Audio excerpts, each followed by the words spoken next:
Qəbul edəcəyimiz qərar layihəsində bir neçə məsələyə münasibətimi bildirmək istəyirəm. Hesab edirəm ki, biz bəzi həqiqətləri olduğu kimi ifadə eləməliyik. Biz heç bir dövlətin ərazisinə girməmişik, heç bir ordumuz, heç bir dövlətin dinc sakinlərini qırmayıbdır. Heç kimin yanında gözü kölgəli deyil ki, bəzi həqiqətlərin üstündən keçək və bəzi məsələləri yumuşaq şəkildə tarixdə yanlış olaraq qalmasını təmin edək. Mən nəyə nəzərdə tuturam?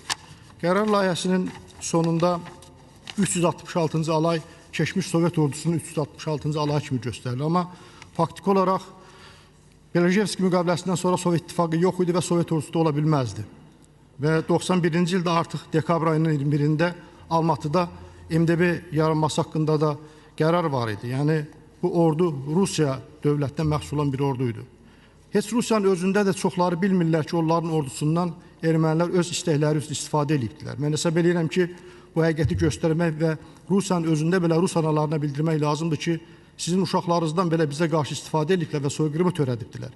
İndi yaranan ortaq ordunun da gələcəkdə necə davranacağı məlum deyil və biz profilaktik olaraq bu ifadənin bura salınmasını təmin etməliyik. Bu, Rusiya xalqına olan pis münasibət deyil. Biz Rusiya xalqı ilə Azərbaycan xalqını düşmən edən erməni siyasətinə qarşı bu ifadənin normal göstərilməsi və o Rus ordusunu, Rus uşaqlarını kullanmasının qarşısını bu başdan almaqla bağlı ifadədə məncə düzəlş eləməliyik. İkinci, bütün qərarında ifadələr gedir, deməli, Ermənistan-Azərbaycan Dağlıq Qarabağ münaqişəsi adı altında.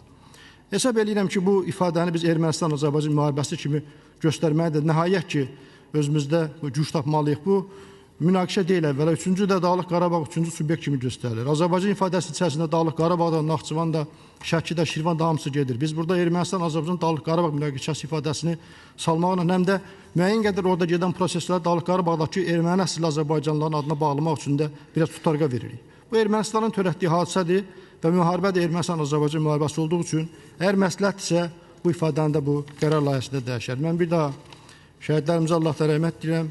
Millətimizə səbirsiz olmaq arzulayıram və hesab edirəm ki, qısa zamanda biz öz qisasımızı alarıq və həqiqət yerini tapar. Təşəkkür edirəm.